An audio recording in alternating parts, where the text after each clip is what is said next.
Buen día, hermanos. Vamos a dar comienzo a la reunión, la cena del Señor, el día de hoy. Y le invito a cantar el himno 277, que dice así: reunidos, cual hermanos en la cena del Señor, comunión ya disfrutamos, rodeando al Salvador. Entonces cantemos el himno 277. Y después sí vamos a tener una meditación en la palabra de Dios. Cantemos este himno, hermano, entonces.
Bien, hermanos, ahora sí le invito a que abramos nuestras Biblias. Vamos a ir al libro de Lucas, capítulo 24, versículo 5. Y nos dice: y como tuvieron temor y bajaron el rostro a tierra, les dijo: ¿por qué buscáis entre los muertos al que vive? Hermanos, así busca el hombre la felicidad, deambulando por este mundo sin rumbo definido. El hombre vaga erráticamente en busca de la paz para su alma. Cada cual parece tener una receta, cada cual parece tener su método en esa búsqueda, pero esa búsqueda falla. ¿Y por qué? Porque buscamos en lo material seguramente una solución a lo espiritual. La felicidad es un estado del alma, hermano.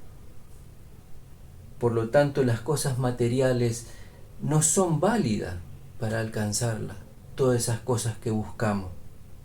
Entonces, ¿por qué buscáis entre los muertos al que vive? Dice el versículo 5. ¿Por qué buscamos? ¿Por qué buscamos entre los muertos?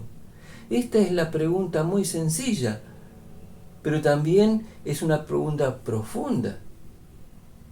Entonces, ¿cómo enfocamos nosotros nuestra búsqueda?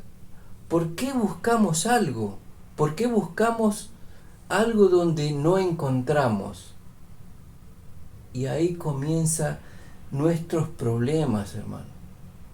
Este es el punto donde el hombre encamina su búsqueda hacia un lugar equivocado. ¿Por qué? Porque buscamos entre los muertos al que vive. El hombre se equivoca buscando algo porque buscamos entre los muertos donde vive, dice. ¿Y por qué actuamos así? ¿Por qué actuamos de esta manera? La respuesta la encontramos en el segundo capítulo de Efesios. Vamos a ir a ver a Efesios, el segundo capítulo, ¿qué nos dice? Segundo Efesios, versículo 1. Y Él os dio vida a vosotros cuando estabais muertos en vuestros delitos y pecados. Verso 5. Y aun estando nosotros muertos en pecado, nos dio vida juntamente con Cristo. Y acá viene lo mejor: por gracia sois salvos. Hermano, esta búsqueda, lo que buscamos nosotros erráticamente no vamos a encontrarla. Buscamos entre los muertos porque estamos muertos, hermano. El Evangelio en Juan, capítulo 5, nos relata entre Jesús y un hombre enfermo. No lo vamos a leer. Un enfermo incapacitado de valerse por sí mismo. Y en el verso 7, el enfermo le respondió al Señor y le dijo, ese sí lo vamos a leer, Juan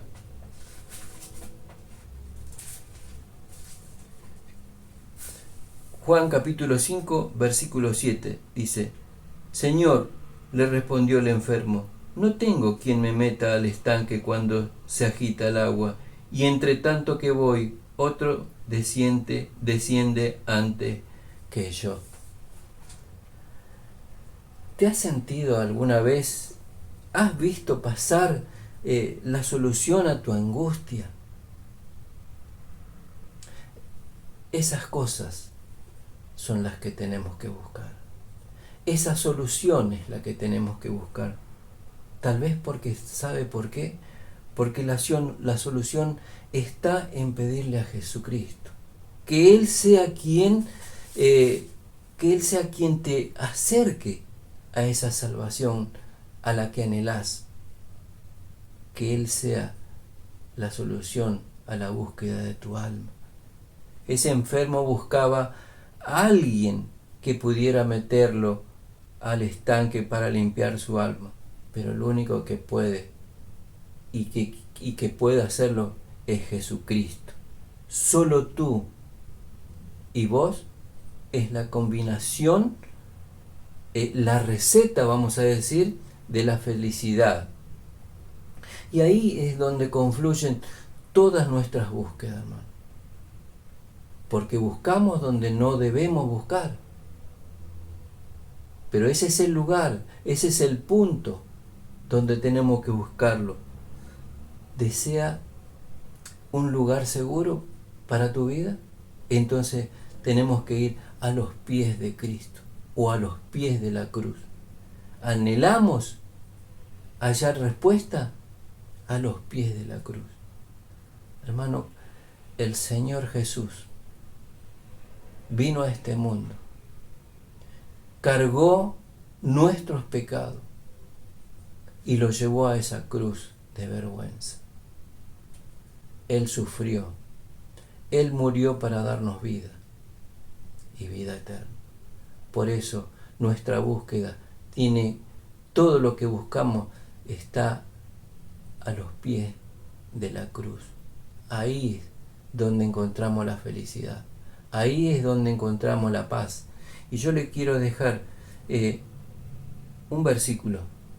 Vamos a ir al Evangelio de Juan,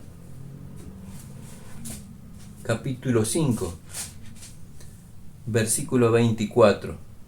Dice, de cierto os digo, el que oye mi palabra y cree que Él me envió, y cree que al que me envió tiene vida eterna, y no vendrá a condenación, mas ha pasado de muerte a vida. De cierto os digo, viene la hora, y es cuando los muertos oirán la voz del Hijo de Dios, y los que oyeren vivirán.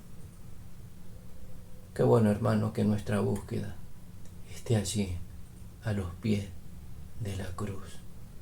Que Dios nos bendiga, que podamos hacer memoria en esta mañana de aquel que llevó nuestros pecados en la cruz del Calvario. Vamos a orar y vamos a decir, ahora vamos a estar compartiendo estos símbolos que el Señor nos ha dejado para que hagamos memoria de Él. Oremos. Padre Celestial, te damos gracias, Señor. Una vez más, un día más de vida nos has dado. Y hoy nos reunimos, Señor, rodeando esta mesa, rodeando los símbolos que tú nos dejaste para que hagamos memoria de ti, de este pan y de esta copa, que son símbolos, Señor, de tu cuerpo y de tu sangre derramada allí en la cruz del Calvario. Bendice, Señor, todo esto que está aquí, en el nombre de nuestro Salvador Jesús. Amén.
Hola, ¿qué tal? ¿Cómo están? Sean todos ustedes muy bienvenidos.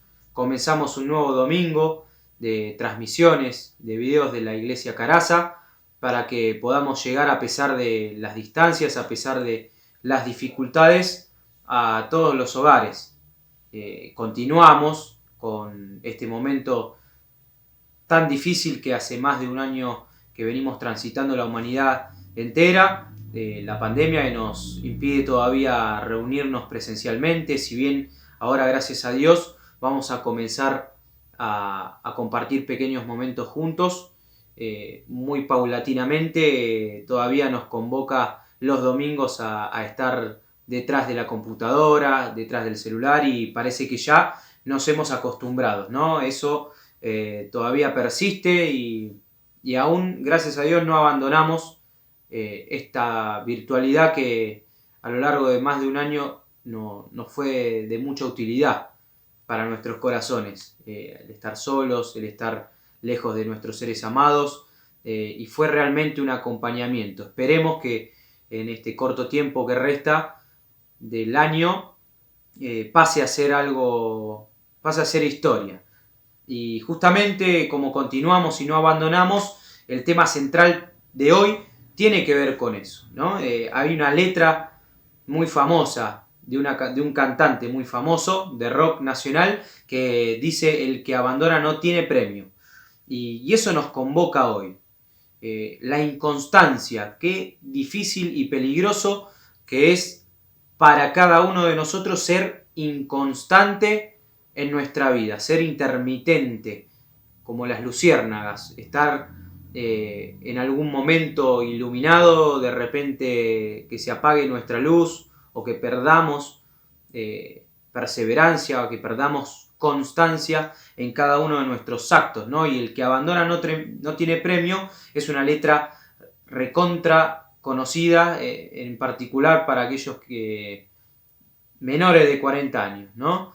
Que hemos escuchado en algún momento a este músico famoso de la Argentina. Y el abandonar, el dejar algo sin efecto, el dejar sin atención o sin cuidado algo, una cosa o una persona, es un gran peligro para nosotros, ¿no? Hoy en día, cuántas historias se escuchan, cuántas historias escuchamos de conocidos, de terceros, de famosos, que tienen en su vida o han sufrido en su vida situaciones de abandono. Sea abandono de familia, sea el abandono de una pareja, sea por una situación personal dificultosa, el abandono de un trabajo, el abandono de oportunidades, el abandono del estudio, ¿no? Qué importante que es para nosotros no caer en el abandono cuando lo que hacemos, o cuando un hábito, o cuando una acción en nuestra vida es importante, ¿no? A veces el alcanzar sueños tiene muchísimas pruebas, tiene más dificultades que alegrías, y sin embargo, cuando logramos un objetivo, nos regocijamos, ¿no? Cuando recolectamos ese fruto que tanto trabajo nos dio, es para nosotros un momento de satisfacción muy grande. Y todo lo contrario sentimos, todo lo contrario invade nuestro ser cuando lo abandonamos, cuando dejamos de hacer cosas en nuestro hábito cotidiano, siempre a medio terminar, ¿no?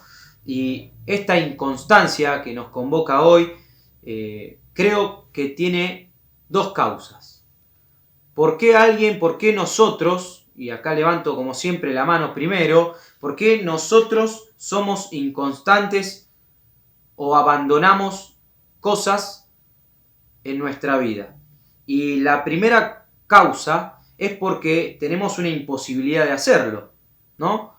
A veces la economía, las situaciones de la vida, las pruebas difíciles nos hacen dejar cosas, nos hacen dejar oportunidades de lado para priorizar otras, ¿no? Ahí es cuando una de las causas principales de nuestro abandono, de nuestra inconstancia, viene por una imposibilidad, por algo que lamentablemente no podemos cambiar. Pero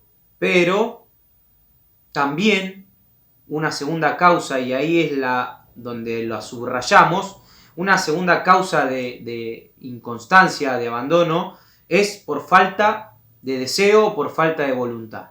Y ahí esa falta de deseo, esa falta de voluntad, esa falta de determinación, es la que nos genera un peligro importante en nuestros hábitos, en nuestros hábitos de vida, en nuestra cotidianeidad. En Miqueas, le voy a leer una pequeña porción del Antiguo Testamento. En el capítulo 6 de Miqueas dice esto, hablando Miqueas las palabras textuales que Dios le había dicho. Dice, oh pueblo mío, ¿qué te he hecho? Hablando del Señor, ¿qué te he hecho para que te canses de mí? ¿Qué hacemos nosotros para que nos cansemos de algo? Para que nos cansemos de alguien y lo dejemos y pongamos un freno en nuestra vida y lo desechemos o lo abandonemos. Y ahí es el verdadero peligro, cuando esta inconstancia y este abandono se torna cotidiano, se torna una película repetida en nuestro accionar. El diccionario de la Real Academia Española dice esto de la inconstancia. Escuchen, falta de voluntad firme y continuada o falta de determinación en hacer algo. Fíjense que la inconstancia no es una situación aislada. Cuando nosotros nos proponemos algo en nuestra vida, bueno, voy a terminar el estudio que comencé y que por X situación o X motivo lo dejé. Lo voy a terminar. Eso es una situación aislada, ¿no? Cuando no lo termino. Pero la inconstancia dice falta de voluntad firme y continuada. El peligro de que se torne como un hábito en nuestra vida. En el Señor Jesús, cuando hablaba en parábolas, en las tantas parábolas que ha mencionado y que ha contado a la gente, a sus allegados, a sus discípulos, a los religiosos, al pueblo, a la gente común. En una de esas tantas parábolas hablaba del hombre, ¿no? De la persona prudente y la persona imprudente. Y es la parábola de los dos cimientos, de las dos casas. Y el Señor Jesús dijo que el hombre prudente era comparable a alguien que construía su casa sobre la roca, sobre suelo firme, y que después iban a venir tormentas, iban a anegarse los ríos, iban a soplar fuertes vientos contra esa casa, pero como estaba construida, afirmada en la roca, no iba a caer. En cambio, el hombre imprudente, comparaba al Señor Jesús, que construía su casa sobre arena, y luego iban a venir vientos, iban a venir tormentas, iban a llegar aguas, y grande iba a ser su ruina, ¿no? Nosotros construimos nuestros hábitos sobre una roca o sobre arena. Esa es una gran pregunta que me hice y que lo llevo a mi vida personal. Mis hábitos, mis acciones, ¿están cimentadas, están construidas sobre la roca o sobre arena? Porque no tengo dudas de que si no están construidas sobre Dios en nuestras vidas, va a ser arena movediza y grande ruina, grande inconstancia vamos a tener en cada uno de nuestro accionar. Y yo les propongo 3 puntos centrales para no extendernos tanto en el día de hoy, que debemos tener en cuenta para combatir la inconstancia, para que no seamos fluctuantes, para que no vayamos como olas o para que no nos lleve el viento de un lado a otro. Seamos determinantes en cada una de nuestras acciones. La primera de ellas, y ya te invito a que si tenés tu Biblia a mano, empieces a abrir en Lucas, en el capítulo 2. La primera de ellas, en Lucas capítulo 2, desde el versículo 25, habla sobre confiar en que cada situación de nuestra vida es un proceso y lleva tiempo. Confiar en que Dios obra a su debido tiempo y que eso significa que ese tiempo tal vez sea corto o tal vez sea largo o tal vez sea muy largo, que nada ocurre de la noche a la mañana, sino que es todo un proceso en nuestra vida y en nuestras decisiones, en nuestra constancia. El hombre, dice una frase, el hombre propone y Dios dispone. Y qué cierta que es esa frase, ¿verdad? En Lucas, en el capítulo 2, si ya lo tenés a mano, habla acerca del nacimiento y todo lo que fue ocurriendo con el nacimiento del Señor Jesús. No solo desde el pesebre y en una situación de pobreza, sino todo lo que provino luego del nacimiento de Jesús.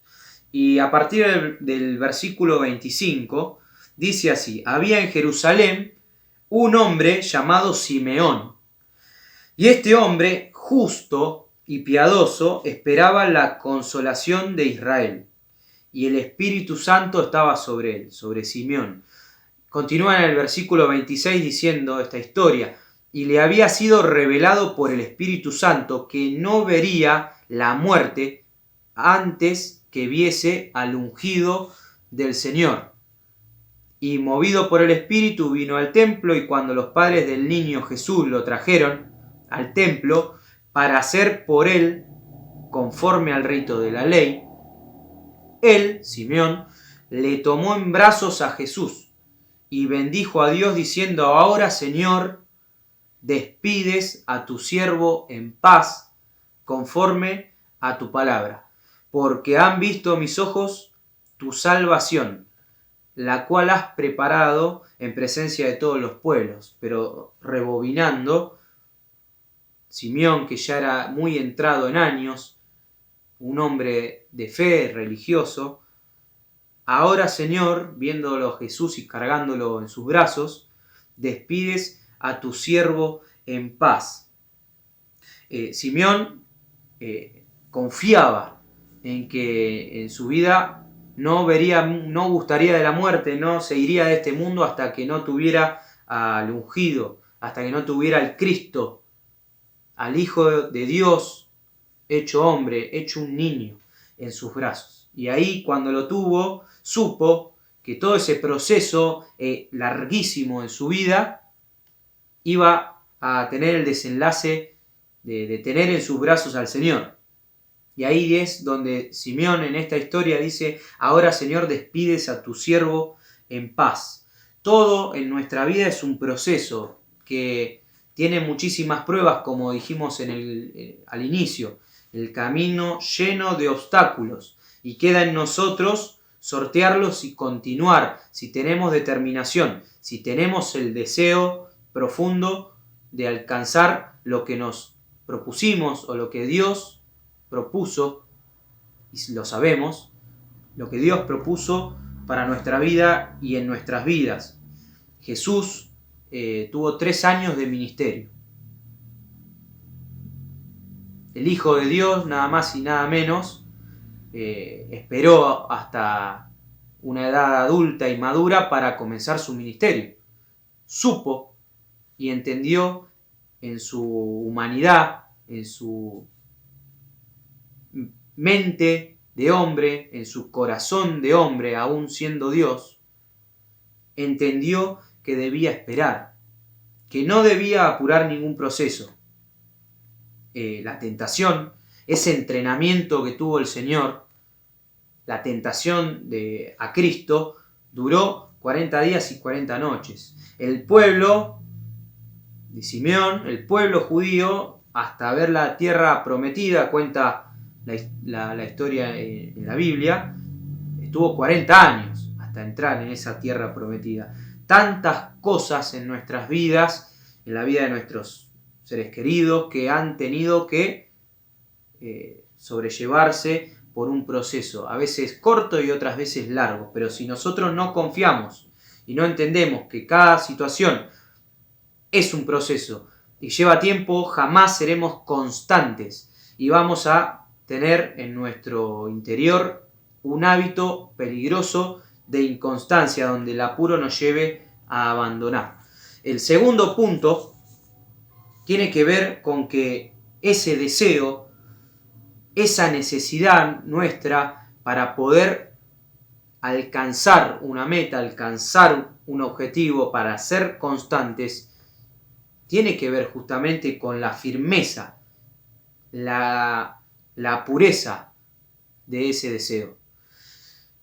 También hemos hablado muchísimas veces que el aprendizaje, ¿no? Aquellos que son docentes, sé que son muchos en la iglesia, requiere de un deseo interno. Nadie aprende y tiene un aprendizaje significativo realmente en su vida para aplicarlo en diferentes cuestiones y en diferentes situaciones de su vida cotidiana, de su vida diaria, si no tiene el firme deseo de aprender. De no ser así, y nos ha pasado muchas veces seguramente, lo que estudiamos hoy a las 24 horas se nos olvidó. Entonces el deseo es el segundo punto importante, el segundo punto que enciende un motor interno en nosotros para combatir la inconstancia en nuestras vidas. Pablo fue un hombre que no dio lugar a la inconstancia en todo su ministerio. Fue extremadamente, es el ejemplo contrario, el extremo opuesto. Fue extremadamente constante. Y te invito a que abras la Biblia en el primer capítulo de su carta a los Romanos. Ahí vamos a empezar a encontrar diferentes puntos que nos pintan a la constancia que tuvo Pablo.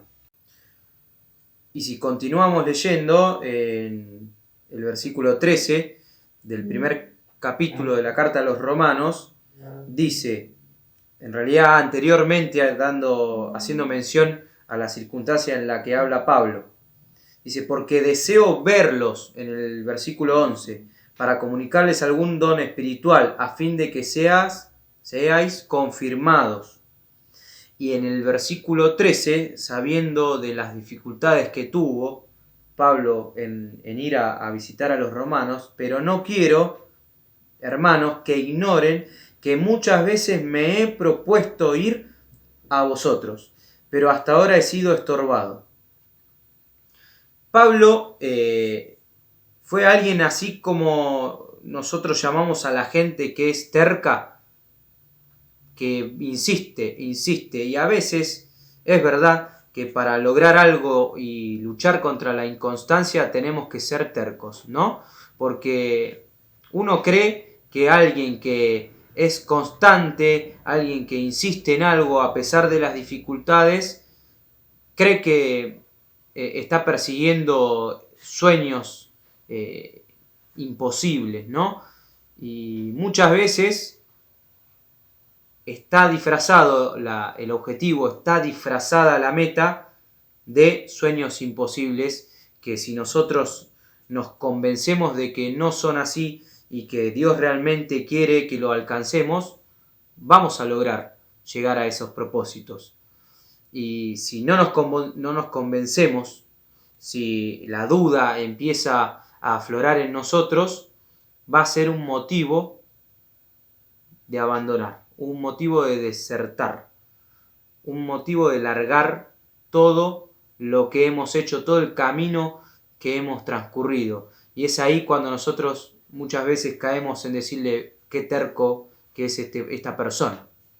Y Pablo fue realmente un constante férreo, porque ese combate a la inconstancia lo llevó a sostener su obra a pesar de las dificultades, a pesar de estar preso muchas veces, a pesar de ser resistido muchísimas veces, y Pablo, sin embargo, soportó y con una constancia muy fuerte logró ser quien fue, uno de los principales apóstoles y personas que llevó el Evangelio a todo el mundo.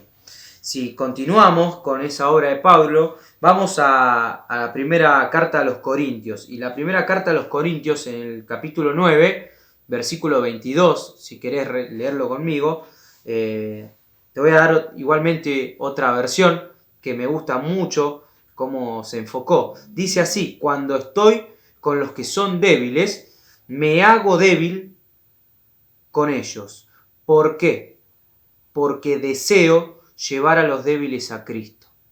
Cuando estoy con los débiles, con los que son débiles, me hago débil con ellos por el único motivo de que deseo llevar a los débiles a Cristo. No le importaba nada, como se suele escuchar, hablando en criollo. No le importaba nada. Tenía un deseo tan grande, una determinación tan grande de llevar a la gente, al común de la gente, a los desahuciados, a Cristo, que él, a pesar de las dificultades y de las trabas en el camino, deseaba y lo hacía. Lo logró. ¿Y cómo lo logró? Entonces, el segundo punto, gran punto en la lucha con la inconstancia, es tener un firme deseo, una necesidad imperiosa de alcanzar la meta cuando más difícil es. Cuando nosotros no logramos tener nuestra oportunidad laboral, no logramos terminar una carrera que la deseamos firmemente y que no podemos meter las materias que tenemos que hacer, y nos extendemos muchísimos años y creemos o nos hacen creer que ya no es para nosotros. Y sin embargo, tal vez el Señor, en ese proceso del que hablábamos al principio, nos está haciendo entender realmente que vale la pena y que tenemos que luchar contra esa inconstancia que constantemente, como el pajarito que pica a la cabeza, esa inconstancia constantemente nos ataca y nos nubla y nos saca, nos hace abandonar, nos hace retroceder en nuestra carrera. El tercer y último punto en esta lucha es el no rendirse, el no aflojar. Cuando yo tengo una firme confianza y estoy situado y construido en la roca y sé que todo lleva o forma parte de un proceso en los tiempos de Dios, que no son los nuestros, y que me sostengo firmemente de un gran deseo, de una gran necesidad, entonces para combatir a la inconstancia en mi vida, tengo que convencerme y confiar en que no puedo rendirme, que no puedo abandonar. En el deporte eso es muy común, a los que nos toca el día a día transitar por el fútbol, sabemos que está el fútbol lleno, sacando a lo que es la élite, ¿no? Y la gran economía y la fama y el éxito que tienen muchísimos deportistas y entrenadores. Sabemos que son mayoritariamente las situaciones que no son exitosas que las que sí lo son, porque campeón se es una vez al año, a veces, ¿no? Depende del país y de la competencia, pero campeón comúnmente se es una vez al año, sale uno, y eso no significa que el resto sean un fracaso. Y en la formación, en la gran mayoría de esos deportistas que luego llegan al éxito y alcanzan sus metas, hay muchísimas historias de pruebas, muchísimas historias de no tirar la toalla para alcanzar los sueños, de no ser inconstante, sino lo contrario, combatir y no rendirse. Y te invito a que también vayamos cerrando con la carta de Pablo, nuevamente Pablo, a los hebreos. En el capítulo 12, ahí vemos la principal causa de por qué Pablo no fue un inconstante. Se titula Puesto los ojos en Jesús. Y el versículo 2 y el final del 1 dice: corramos con paciencia la carrera que tenemos por delante, puestos los ojos en Jesús, el autor y consumador de la fe, el cual, fíjense el ejemplo que da Pablo, el ejemplo del propio Señor, el cual, por el gozo puesto delante de él, sufrió la cruz, menospreciando el oprobio, y se sentó a la diestra del trono de Dios. Pablo está diciendo ni más ni menos, con su ejemplo de lucha constante frente a la inconstancia, que el propio Señor Jesús puso todo lo importante de sí por sobre el dolor, por sobre la cruz misma, por sobre el castigo que le fue propuesto a su propio cuerpo. El propio Señor Jesús, el cual por el gozo puesto delante de él fue a la cruz. Y ahí se nos tiene que poner la piel de gallina cuando nosotros tiramos la toalla por cualquier cosa. El Señor Jesús lo dio todo, dio hasta la sangre por nosotros. ¿Cómo nosotros podemos ser habitualmente inconstantes en todo lo que hacemos, o en gran parte de lo que hacemos?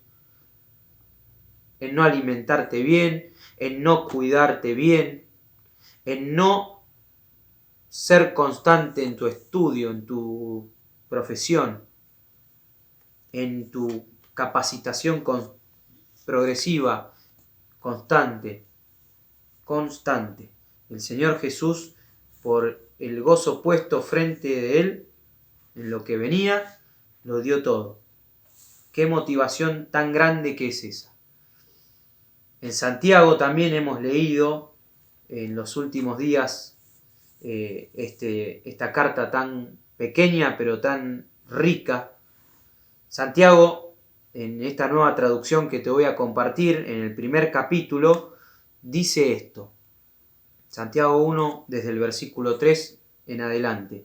Cuando tengan que enfrentar problemas, considérenlo como un tiempo para alegrarse mucho. Ahí es un alto, ¿no? Qué difícil es cuando nosotros transitamos pruebas y nos tenemos que alegrar, ¿no? Pero así todo, porque ustedes, continúa, saben que siempre que se pone a prueba la fe, la constancia tiene una nueva oportunidad para desarrollarse. Santiago, esta es la nueva versión que quiero compartirte. Porque ustedes saben que siempre que se pone a prueba la fe, la constancia tiene una oportunidad para desarrollarse. Nosotros todos los días tenemos una nueva oportunidad para reinventarnos, para cimentarnos, para correr a la cruz nuevamente. Y si no podemos, somos de esos que no alcanzamos nuestros propósitos en la vida, que no alcanzamos lo que nos proponemos, que no alcanzamos nuestros objetivos, que no alcanzamos nuestros deseos. Es el día de hacer un cambio, es el día de dar vuelta, de girar, hacer, como se dice, esa frase famosa de un giro de 180 grados, volver a empezar y dejar la inconstancia con el ejemplo que también tuvo Pablo. Y es ni más ni menos el ejemplo del Señor Jesús, el que por el gozo puesto delante de él sufrió la cruz. Como nosotros en nuestras vidas y en nuestro actuar diario no podemos ser constantes. Que así podamos lograrlo, que podamos tener ese premio que no lo tienen los que abandonan, como decíamos al principio en esa frase de la canción tan famosa con la que abrimos este tema. El que abandona no tiene premio, y Jesús tiene un premio, tiene una corona, Jesús tiene un regalo para darte por seguir sus pasos con constancia. Desechemos la inconstancia y corramos nuevamente ese camino, esa carrera con perseverancia. Que así sea en cada una de nuestras vidas. Te mando un abrazo y nuevamente en otra oportunidad nos vamos a reencontrar. Que tengas una muy buena semana y con constancia sigamos el camino del Señor.